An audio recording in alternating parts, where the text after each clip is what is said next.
시청하시기 전에 STV 상생방송 구독과 좋아요 눌러주세요. 여러분 안녕하십니까? 치유와 생존, 도통문화를 전하는 동방신선학교 개병 뉴스입니다. 다가오는 후천 새 문명의 비전이 담긴 삼신일체 상제님과 수부님의 새 역사 이야기, 오늘의 도전 말씀으로 시작하겠습니다. 도전 3편 84장입니다. 미륵불은 혁신불이니라. Maitreya Buddha is the reforming Buddha. 미륵불은 혁신불이니라. Maitreya Buddha is the reforming Buddha. 미륵불은 혁신불이니라. Maitreya Buddha is the reforming Buddha. 상제님은 선천에 날고 병든 하늘과 땅과 인간을 고치시어 완성된 가을 우주의 새 생명으로 후천 세상을 여시는 구원의 부처님이십니다.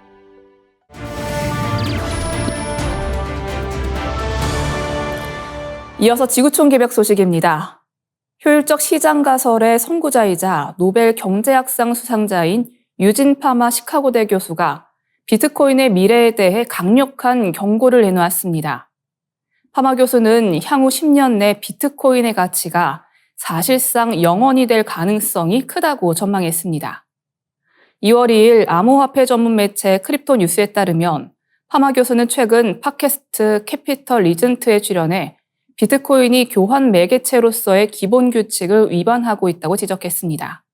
그는 암호화폐는 교환 매체의 모든 규칙을 위반하는 수수께끼와 같다며 안정적인 실질 가치가 없고 매우 가변적인 실질 가치를 가지고 있어 교환 매체로 살아남을 수 없다고 설명했습니다.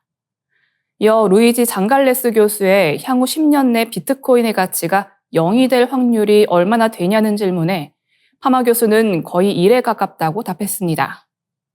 이는 비트코인의 가치가 0원이 될 확률이 100%에 가깝다는 것을 의미합니다. 파마 교수는 특히 암호화폐가 기존 통화이론과 상충된다고 강조했습니다. 그는 비트코인이 붕괴되기를 바란다. 그렇지 않으면 화폐이론을 처음부터 다시 시작해야 할 것이라며 만약 비트코인이 무너지지 않는다면 우리는 화폐이론을 처음부터 다시 생각해야만 한다고 주장했습니다. 또한 그는 블록체인 기술에 대해서도 의문을 제기했습니다. 파마 교수는 51% 공격 가능성을 언급하며 사람들이 블록체인을 부패시킬 인센티브는 항상 있다고 지적했습니다. 그는 충분한 컴퓨팅 파워를 모을 수 있다면 블록체인을 무너뜨릴 수 있다고 경고했습니다. 51% 공격은 블록체인 네트워크에서 채굴량의 50% 이상을 확보해 네트워크를 조작하는 해킹 공격을 의미합니다. 파마 교수의 이번 발언은 암호화폐 시장에 대한 논란을 다시 불러일으킬 전망입니다. 한편 빌 게이츠는 자신의 자서전 출간을 앞두고 뉴욕타임즈와 가진 인터뷰에서 가상화폐가 어떤 쓸모가 있을까라는 질문에 쓸모가 전혀 없다라고 답하며 높은 IQ를 가진 사람들이 그 문제에 대해 스스로를 속이고 있다고 지적했습니다. 다음 뉴스입니다. 기후변화로 인해 겨울이 따뜻해지면서 전 세계 주요 대도시에서 쥐 개체수가 급격히 증가하고 있다는 연구 결과가 나왔습니다. 도시 밀집도 증가와 녹지 감소도 주요 원인으로 작용하며 이에 따른 피해 예방이 시급하다는 지적이 나왔습니다. 조너선 리처든슨 미국 리치먼드대 교수 연구진은 이 같은 내용을 담은 연구를 국제학술지 사이언스 어드밴시스에 지난 1월 31일 발표했습니다. 연구 대상 도시는 미국 13개 도시와 캐나다 토론토, 네덜란드 암스테르담, 일본 도쿄 등 총 16곳으로 쥐 목격 신고나 방제 기록이 공식적으로 제공되는 곳들이 포함됐습니다. 연구 결과 지난 약 12년간 쥐 개체수 증가율이 가장 높았던 도시는 워싱턴 DC로 무려 390% 증가했습니다. 그 뒤를 이어 샌프란시스코, 토론토, 뉴욕 등에서도 급격한 증가세가 확인됐습니다. 전체 조사 대상 도시 16곳 중 11곳에서 통계적으로 유의미한 증가가 나타났습니다. 연구팀은 쥐 개체수 증가의 주요 원인으로 기온 상승, 도시 밀집도, 녹지 부족을 꼽았습니다. 특히 기온 상승이 차지하는 비중은 약 40%로 가장 큰 영향을 미쳤습니다. 또한 인간 거주 밀도가 높고 녹지가 적을수록 쥐 개체 수가 더 빠르게 증가하는 것으로 나타났습니다. 반면 도쿄, 뉴올리언스, 루이빌에서는 쥐 개체 수가 감소했습니다. 연구진은 뉴올리언스의 경우 쥐 방제 교육이 이루어졌으며 도쿄에서는 문화적 요인과 청결에 대한 높은 기대치로 인해 쥐 신고가 빠르게 이루어지는 점이 주요 감소 원인일 가능성이 있다고 분석했습니다. 쥐 개체수 급증으로 인해 많은 도시는 방제 작업을 강화하고 있지만 효과적인 통제에는 한계가 있습니다. 워싱턴 DC는 부동산 관리자와 방제업체에 쥐 퇴치 교육을 실시하고 있으며 개를 활용한 쥐 사냥 방법도 도입했습니다. 뉴욕시는 설치료 피해 감소 책임자를 모집하는 공고를 내며 본격적인 쥐 퇴치 전략을 추진하고 있습니다. 연구를 공동 진행한 도시쥐 문제 전문가 케일리 바이어스 조교수는 워싱턴 포스트와의 인터뷰에서 이번 연구는 기후변화가 도시 생태계에 미치는 영향을 직접적으로 분석한 최초의 연구라며 기온 상승이 계속될 경우 도시쥐 문제가 더욱 심각해질 것이라고 경고했습니다. 다음 뉴스입니다. 기후변화의 영향으로 열대지방에 서식하던 생물들이 우리나라에서도 발견되고 있습니다. 환경부 소속 국립생물자원관은 지난해 말 기준 우리나라의 국가생물 종목록에 총 6만 1,230종이 등록됐다고 밝혔습니다. 이는 전년보다 1,220종이 증가한 수치입니다. 국립생물자원관은 2008년부터 국가생물종 목록을 구축하는 사업을 진행해 오고 있습니다.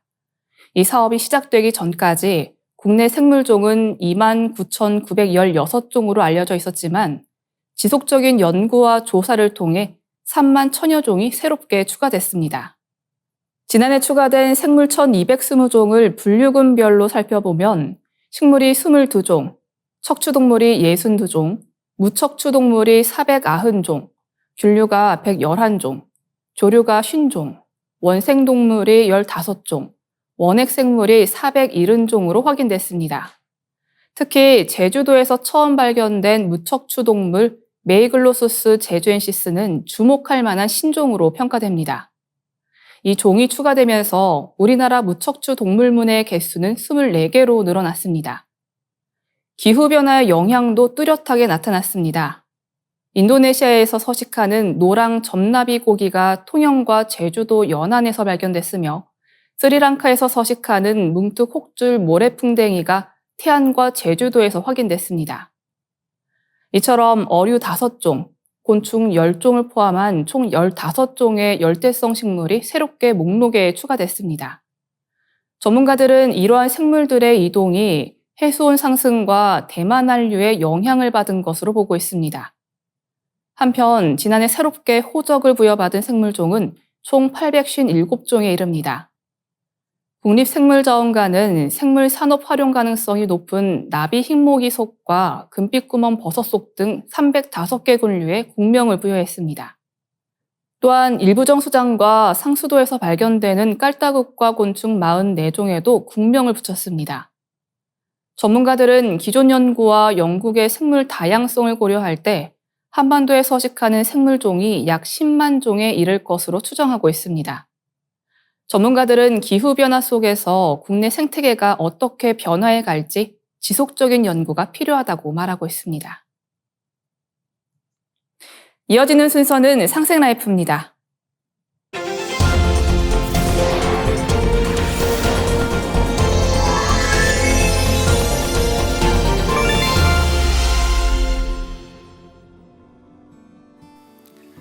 안녕하세요. 한의학 박사 한국입니다. 오늘은 먼저 우리 몸의 기둥 뼈라는 주제로 뼈의 개괄적인 내용에 대해 준비해 보았습니다. 세계 도처에 남아있는 오래된 건물의 잔해들을 보면 문짝이나 벽들은 다 부서지고 없어져도 기둥들은 버젓이 남아있듯 우리 인체도 죽어서 모든 살과 장기가 문드러져도 뼈는 남기 때문에 유골이라고 부릅니다. 또한 우리 몸을 세워 일으키고 걷고 뛰고 일하는 동작은 근육의 힘으로 하지만 튼튼한 뼈에 지탱이 없으면 불가능합니다. 건축물의 기둥에 금이라도 가기 시작하면 균형이 무너져서 작은 지진에도 무너질 수 있듯이 발목뼈에 자그마한 금이라도 가면 체중을 실을 수 없어서 목발을 짚지 않고서는 걷기가 힘들어지기 때문에 뼈라는 것은 바로 우리 몸의 기둥이라고 할 수 있습니다. 뼈의 개수를 살펴보겠습니다. 태아 상태일 때는 800여 개였던 뼈가 태어날 때쯤에는 이들의 뼈가 자라서 붙어서 300여의 뼈로 구성이 되며 성인이 되면 206개 정도의 뼈가 됩니다. 인간을 소우주라 칭하듯이 도가의 양생학이나 한의학에서는 예로부터 머리는 하늘을 닮아 둥글고 발은 땅을 닮아 평평하다고 했습니다. 또한 음양학에서는 몸의 정중앙인 몸체를 음체로 비유하고 몸체를 중심으로 바깥쪽으로 뻗어나가 수시로 움직이는 양손과 양팔, 머리 이 5가지 몸체, 즉 오체를 양체로 비유하기도 했습니다. 신기하게도 해부학적으로 인체 뼈의 개수도 대우주 자연의 수와 닮아 있는데요. 하늘에 28수가 있듯이 머리뼈는 따로 떨어져 있는 설구를 제외하면 28개가 있습니다. 또한 땅에는 24방위로 최대로 벌어지듯 24개의 척추뼈가 등을 이루고 24개의 갈비뼈가 가슴 우리를 이루어 몸체를 이루고 있습니다. 양팔과 양다리뼈는 음양의 최대수인 60간지 도수로 구성되어 있는 것을 알 수 있습니다. 양팔을 보면 팔부터 손끝까지 손목뼈 8개를 포함해 한쪽에 30개씩 양쪽 60개가 있으며 다리부터 발끝까지 발목뼈 7개와 슬개골 1개를 포함하여 한쪽에 30개씩 양쪽 60개가 있습니다. 팔과 다리의 손가락과 발가락에 각각의 운동에는 일체 삼용의 원리가 숨어 있습니다. 체는 하나인데 세세의 쓰임이 있는 것입니다. 팔은 전체로 보면 하나인데 어깨 관절의 회전 운동과 팔꿈치 관절의 굴신 운동, 손목 관절의 굴신과 회전 운동 3가지 관절의 쓰임이 있습니다. 마찬가지로 손가락은 하나인데 손가락 관절은 3개의 관절이 있어서 그 쓰임을 효율적으로 하고 있습니다. 이렇게도 인체의 뼈를 관찰하면 대우주의 원리가 녹아들어 있는 것을 알 수 있습니다. 다음은 뼈의 발생에 대해 알아보겠습니다. 뼈 아기세포인 고라세포가 점점 단단해지고 또 태어나서 어른이 되어가며 길이 성장과 부비 성장을 해나가는 것을 고라라고 하는데요. 고라 과정을 통해 키와 체구가 커지는 것이죠. 이 뼈가 만들어지는 고라 과정은 그 방식에 따라 막성 고라와 연골내 고라로 구분됩니다. 조골세포가 유골화되어 바늘 같은 침상 조직의 모양을 띠면서 점점 석회화되다가 평평한 해면골을 형성하는데 마치 그 모습의 막이 뼈로 서서히 변하기 때문에 막성 고라라고 합니다. 대표적으로 평평한 모습의 두개골과 갈뼈득이 그것입니다. 연골내 고라는 중비엽에서 분화한 간엽 조직이 연골로 변했다가 연골에 칼슘이 쌓이면서 딱딱한 뼈로 고라되기 때문에 연골내 고라라고 합니다. 대부분의 팔다리뼈가 이에 해당합니다. 하지만 고라라는 것이 성장이 끝나는 20살 무렵에 완전히 끝나는 것이냐? 그렇지 않습니다. 뼈세포는 크게 4가지로 나누는데요. 골수 속에 존재하는 줄기세포인 골원세포와 뼈를 분화하는 조골세포와 단단한 뼈조직을 이루는 뼈세포, 뼈조직을 파괴하는 파골세포로 나뉘는데요. 뼈의 안쪽 골수 쪽에 존재하는 골원세포들은 어린 뼈 세포인 고라세포를 만들어내고 안쪽 막이나 골막에 많이 존재하는 고라세포는 성장하여 뼈를 이루고 뼈 바깥쪽 표면이나 다친 뼈에 주로 존재하는 파골세포는 뼈가 더 이상 자라지 않게 뼈를 파괴합니다. 그렇기 때문에 코끼리 다리처럼 계속 굵어지지 않고 적당한 크기로 유지가 되는 것입니다. 새로운 골세포의 생성과 오래된 골세포의 파괴, 이 2가지의 밸런스는 정말 중요합니다. 건강한 사람들은 고라세포가 기능이 좋거나 많고 파골세포가 적어 건강한 뼈를 유지하는 반면 노인이나 너무 젊은 나이에 연골이 튼튼하지 않은 연골연화증이 오거나 50세도 되기 전에 골다공증이 오는 경우는 고라세포의 기능이 안 좋거나 적고 파골세포는 많아서 그렇습니다. 뼈는 기본적으로 단단해야 합니다. 하지만 단단하기만 하면 체중을 견디는 완충작용이 없어서 어떤 방향의 힘에 대해서는 부서질 수도 있습니다. 그래서 뼈는 단단한 무기질과 유연한 유기질이 서로 결합되어 있습니다. 뼈 속의 무기질은 칼슘과 인이 대부분입니다. 이 두 가지 이외에 마그네슘, 황산염, 불소 등도 소량 존재합니다. 유기질에는 콜라겐과 지질이 있는데요. 콜라겐은 무기질 결정체들이 붙어 있을 수 있는 접합면을 제공하고, 지질은 단백질과 다당류가 혼합된 형태로 콜라겐과 무기질 결정체들이 잘 붙어 있을 수 있는 일종의 본드, 접합체 역할을 한다고 볼 수 있습니다. 하나의 뼈 안에도 구조적으로 무기질이 풍부하고 치밀하게 결합되어 단단한 외벽 부분인 컴팩트 본, 즉 치밀뼈 부분이 있으며, 치밀뼈에 비해 유기질이 더 많이 분포되어 있으며 사이사이 공간이 있어서 완충작용을 하고 있는 스폰지 모양의 스폰지본이 있으며, 스폰지뼈 사이사이와 그 아래 빈 공간을 채우고 있는 우리 몸의 정수 중의 정수인 본 매로우, 즉 골수가 있습니다. 또한 단단한 골 조직에는 무기질이 훨씬 많으며, 부드러운 연골 조직에는 상대적으로 콜라겐과 히알루론산 같은 유기질이 훨씬 많다고 볼 수 있습니다. 뼈와 연골 이 두 가지가 튼튼하려면 칼슘과 인, 콜라겐, 단백질, 당을 고루 잘 섭취해야 합니다. 또한 신장에서의 칼슘의 제흡수는 비타민 D가 중요하기 때문에 현대인은 칼슘 영양제에 비타민 D 영양제를 많이 먹기도 합니다. 비타민 D 체내 합성을 위해서는 햇볕이 중요하다고 알려져 있는데요. 그간 저도 진료를 보면서 한의원 오시는 환자들을 살펴본 경험으로는 영양이 비슷하고 나이가 비슷한 조건의 경우에 적당히 바깥 활동이 있는 직업을 가지신 분이 실내 사무 활동만 하신 분보다 골밀도가 좋았습니다. 확실히 바깥 활동을 통해 햇볕을 적당히 받아야 뼈가 튼튼해질 수 있습니다. 이 외에도 뼈 건강은 지구의 중력과도 관계가 있습니다. 건물을 지을 때 바닥 다지기가 아주 중요하듯이 뼈의 수직의 압력은 굉장히 중요합니다.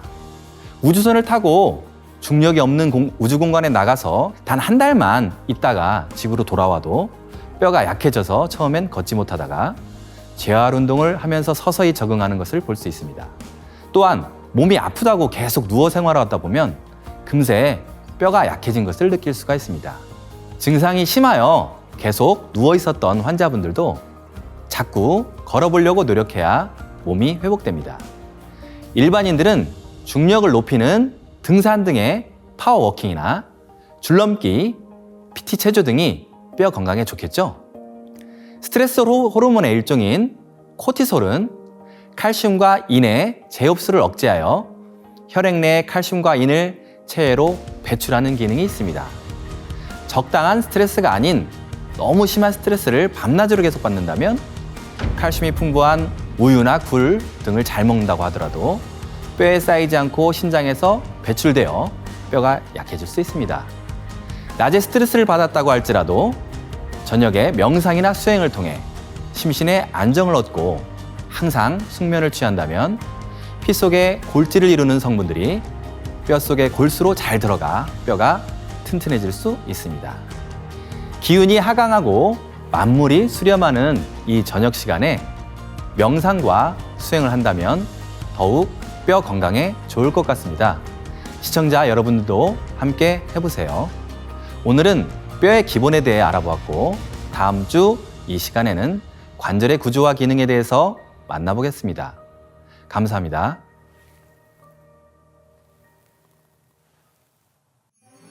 이상으로 동방신선학교 개병 뉴스를 마치겠습니다. 시청해주신 여러분 감사합니다.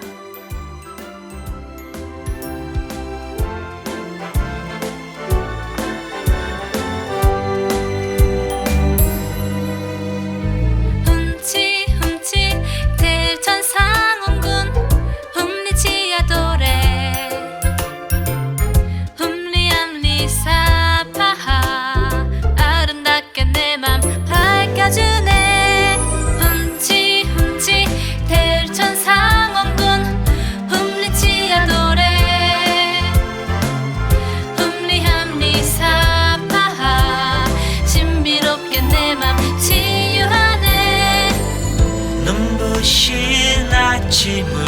여는 신비로운 소리 상제님이 내려주신 치유하는 소리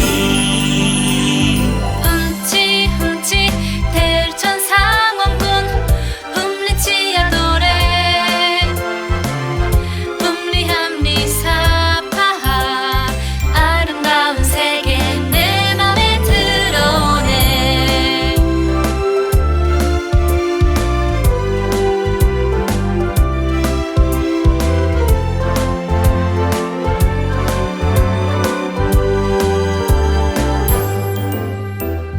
훔치 훔치 대천상원군 훔리치야 도래 훔리암리 사파하 건강하게 내 몸 밝혀주네 훔치 훔치 대천상원군 훔리치야 도래 훔리함리 사파하 신비롭게 내 몸 치유하네 고요한 새벽을 여는 신비로운 소리 상제님이 내려주신 치유하는 소리 훔치 훔치 대천상원군 훔리치야 도래 훔리함리 사파하 신비로운 소리 내 몸에 들어오네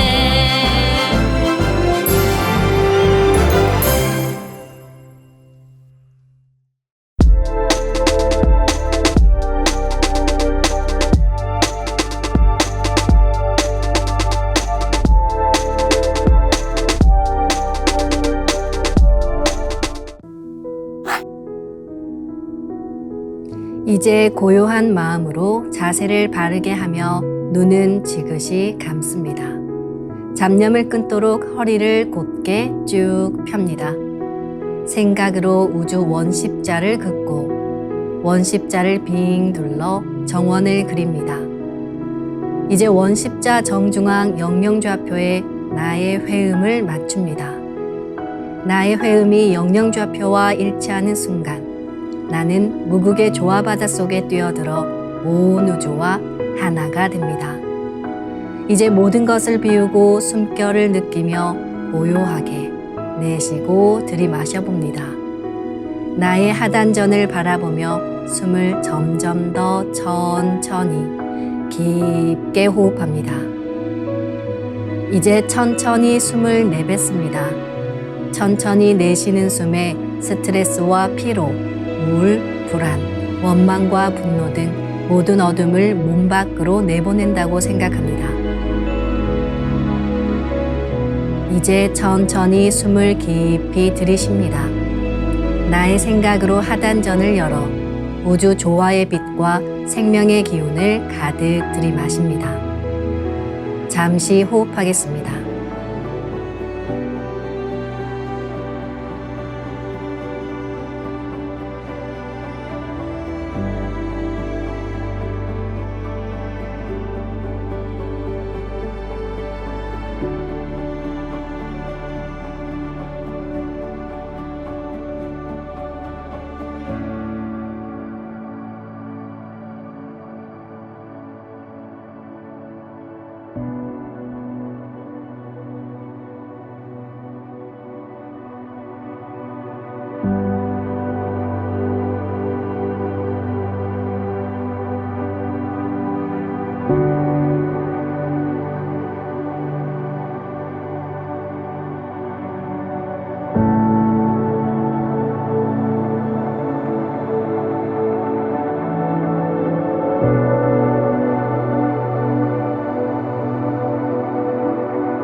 다음에는 옴과 훔으로 우주 율려의 조화빛을 내 안에 채우는 주문 수행을 하겠습니다.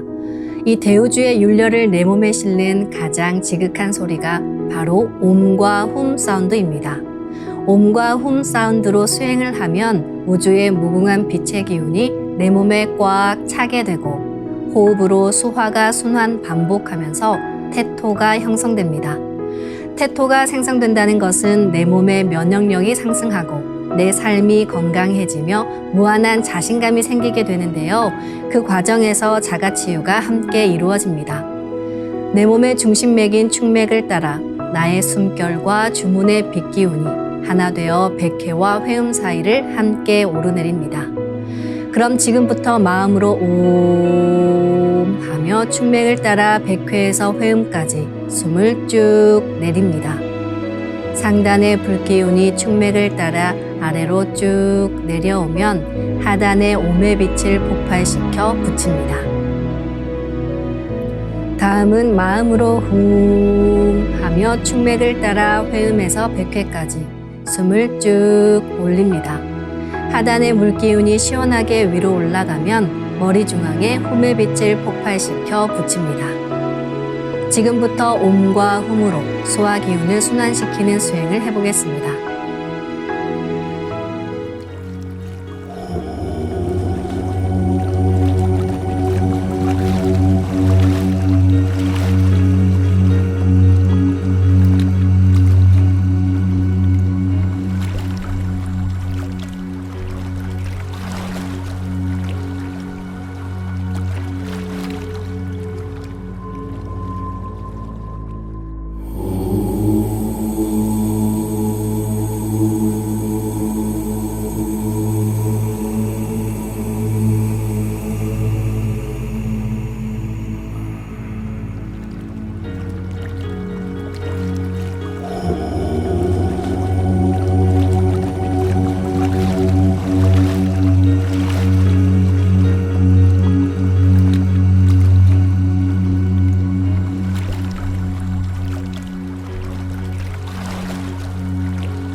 우주를 낳은 율려소리, 옴과 훔을 바탕으로 신의 2대 여의주 주문인 시천주주와 태을주가 완성되었습니다.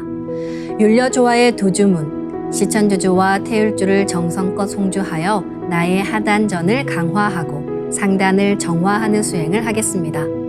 두 주문의 빛의 기운을 하단에 집중해서 넣으면 영원한 생명과 수행력의 바탕인 정단이 형성됩니다. 정단이 만들어질 때는 물과 관련된 영상이 자주 보이고 정단이 형성되면 하단에 빛의 알이 보이게 됩니다. 정단을 만들 때는 손동작을 주문 소리에 맞춰 하단에 주문의 기운을 넣어주는 동작을 반복하시면 됩니다. 시천주 조하정 영세불망만사지 지기금지 원의대강 시천주 조하정 영세불망만사지 지기금지 원의대강 시천주 조하정 영세불망만사지 지기금지 원의대강 시천주 조하정 영세불망만사지 지기금지 원의대강 시천주 조하정 영세불망만사지 지기금지 원의대강 시천주 조하정 영세불망만사지 지기금지 원의대강 시천주 조하정 영세불망만사지 지기금지 원의대강 시천주 조하정 영세불망만사지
이제 빛의 유전자와 함께 내 몸의 기의 통로를 뚫는 정화 수행을 하겠습니다. 축맥과 임동맥은 탁하고 오염된 기운으로 매일 조금씩 막히기 때문에 날마다 세수하듯 매일 뚫어야 합니다. 축맥과 임동맥을 맑힌 만큼 천직 기운을 받아내릴 수 있습니다. 먼저 빛의 유전자로 광선 여의봉을 만들어 보겠습니다. 나의 손목에 백광의 빛 팔찌처럼 있는 상제님과 태어령님의 조화광채, 빛의 유전자를 생각으로 DNA 나선 형태처럼 꼬아 하나로 만듭니다. 하나로 합쳐진 두 분의 조화광채, 빛의 유전자로 길이 30cm, 직경 3cm의 막대기처럼 길쭉한 빛봉을 만들고 양 끝을 뾰족하게 하여 백회 아래에 수직으로 세웁니다.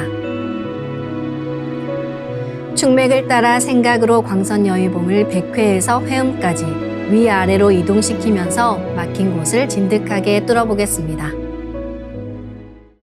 기천주 조하정 영세 불망만사지 지기금지 원의대강 시천주 조하정 영세 불망만사지 지기금지 원의대강 시천주 조하정 영세 불망만사지 지기금지 원의대강 시천주 조하정 영세 불망만사지 지기금지 원의대강 시천주 조하정 영세 불망만사지 지기금지 원의대강 시천주 조하정 영세 불망만사지 지기금지 원의대강 시천주 조하정 영세 불망만사지 지기금지 원의대강 시천주 조하정 영세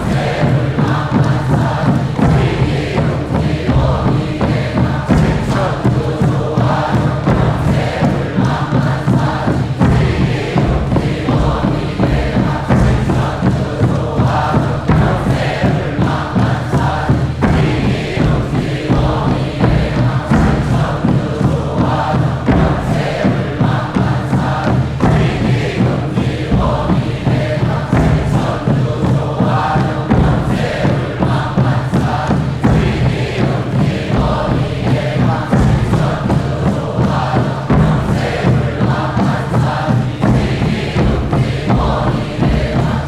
천주 조하정 영세 불망만사지 지기금지 원의대강 시천주 조하정 영세 불망만사지 지기금지 원의대강 시천주 조하정 영세 불망만사지 지기금지 원의대강 시천주 조하정 영세 불망만사지 지기금지 원의대강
천주 조하정 영세 불망만사지 지기금지 원의대강 시천주 조하정 영세 불망만사지 지기금지 원의대강 시천주 조하정 영세 불망만사지 지기금지 원의대강 시천주 조하정 영세 불망만사지 지기금지 원의대강 시천주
다음은 광선 여의봉으로 임동맥을 뚫겠습니다. 그럼 광선 여의봉을 생각으로 회음 쪽으로 옮깁니다. 임동맥을 뚫을 때는 호흡에 맞춰 뚫는 게 좋습니다. 회음에서 동맥을 따라 들숨으로 광선 여의봉을 올리고 인맥을 따라 날숨으로 내리며 임동맥을 정화하겠습니다. 취움취태울 천사문구 ум니취야 노래 ум니암니사파 취움취태울 천사문구 ум니취야 노래 ум니암니사파 취움취태울 천사문구 ум니취야 노래 ум니암니사파 취움취태울 천사문구 ум니취야 노래 ум니암니사파 취움취태울 천사문구 ум니취야 노래 ум니암니사파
취움취태울 천사문구 ум니취야